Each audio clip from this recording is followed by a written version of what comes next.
Hello Internet and welcome to Historical Headlines for the 18th of December. France wins a battle! Shocking! More specifically, in 1916, during the First World War, the French held out at the siege of the fortress city of Verdun against everything that the Germans, under their supreme general and chief of the imperial general staff, making him in fact responsible for the entirety of the German war effort during the First World War at this point, Erich von Falkenhayn could throw at them. It was perhaps not quite as much of a bloodbath as the Somme or several other battles during the First War, like Passchendaele, but Verdun was in some ways one of the most defining battles of the First World War, as I am sure our time-traveling correspondent, Tim Sageson, will now inform you of. Yes, thank you, studio. We are standing here in the fortress city of Verdun in northern France, outside the headquarters of its commandant, Phillipe Petain. It will be remembered how Petain has been the life of this defense that has for almost 10 months thrown back all the attacks the Germans could throw at them. With more than 125 divisions in this battle all told, it is one of the greatest sieges and in fact one of the greatest battles that has ever been fought in the history of the world. It will be remembered by all of you how, after the German invasion of France was stopped at the First Battle of Somme, and the war moved into trench warfare after the Battle of Ypres, the German High Command under von Falkenhayn came up with a theory that it was no longer necessary to achieve any kind of massive breakthrough. Instead, the war would be won by sheer, complete bloodshed. The idea was no longer to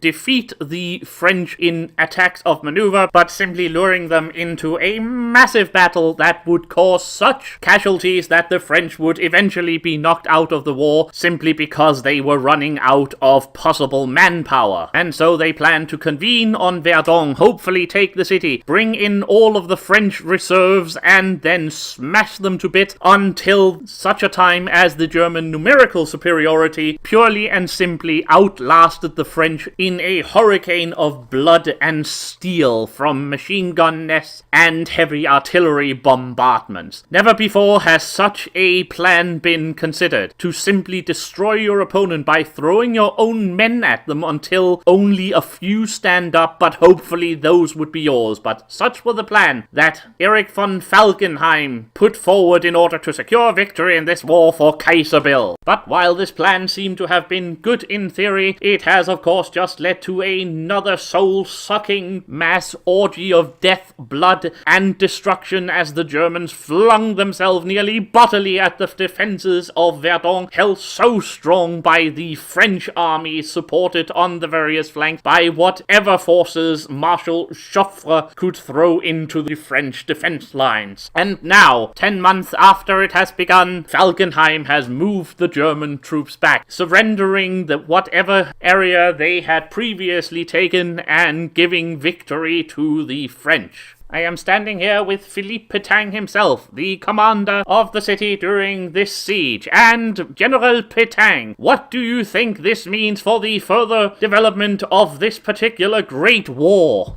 First, I must congratulate my men who, throughout this maelstrom of death and blood and iron and destruction, has held to the greatest traditions of French military glory and honor. They have truly, with their sacrifices, redeemed the French armies from its defeat in the War of 1870. Beyond this, I truly hope that this shall mean that the war is moving into a new phase, where we can once more take the offensive and push the German aggressors back across the Rhine and take the war directly to the front steps of those who have such despoiled our country and cast the entire globe into a warfare that has been without equal in history to the amount of suffering that it has caused. For myself, I can only say that I believe I have conducted myself with the same honor as my troops, and that I will as assume I will go on forever behaving with such honor for the glory and the benefit of la belle France. Yes, there you have it then. Strong and honorable words from General Phillipe Petain. What this battle will lead to in the future is of course anyone's guess, but one can only hope that it will lead to an end to this useless effusions of bloodshed and the final peace from this horrible, terrifying war. Back to the studio.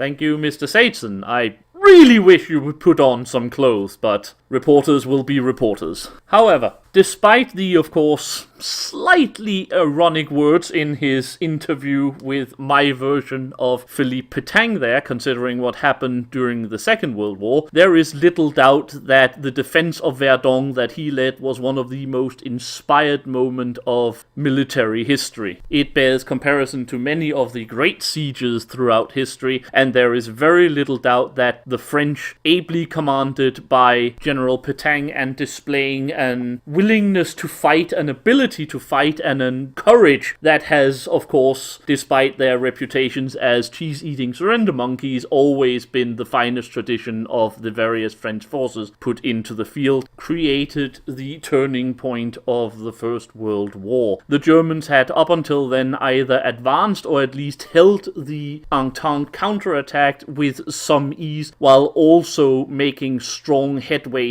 in the east against the Russian Empire. However, from this defeat of Verdun, which cost the Germans at the very least 340,000 men and might have cost them a lot more, came a change in tactics. It became obvious that the Entente, that means the British and the French, soon to be supported by the United States of America, would now have the initiative in the west, and while the war was still going fairly well for the Germans in the east, as the Russian Tsardom was collapsing under various rebellions, which would of course eventually lead to the rise of the Soviet Union, von Falkenhayn was in fact sacked as General-in-Chief of the German army sometime in August 1916, while the battle was still ongoing, to be replaced by Paul von Hindenburg and Erich Ludendorph, who eventually led the Germans for the remainder of the war based upon their successes on the Eastern Front. However, Verdun, which was a tactical masterpiece by the French High Command under Marshal Joffre and of course Phillipe Petain at Verdun, used this change of possibilities to eventually start the war-winning tactics that, after of course numerous setbacks, eventually ended the First World War a few years later with the introduction of American numbers and industrial outputs that became too much for Germany to handle, and of course the introduction of tanks, which rendered the trench warfare no longer tenable and meant that the Germans would now be pushed back on the entire Western Front despite their ability to move troops from the east after the collapse of the Russian war effort in 1917. So yes, a very important battle, as it was basically the turning point of the First World War, turning it from a German initiative into an Entente initiative and eventually leading to the victory of the French, British, Italian and American alliance in 1918. So, this has been today's historical headline. France actually wins a battle for a change. I will be back tomorrow with another historical headline. Until then, I have been the Sage, and I wish you all a very happy day.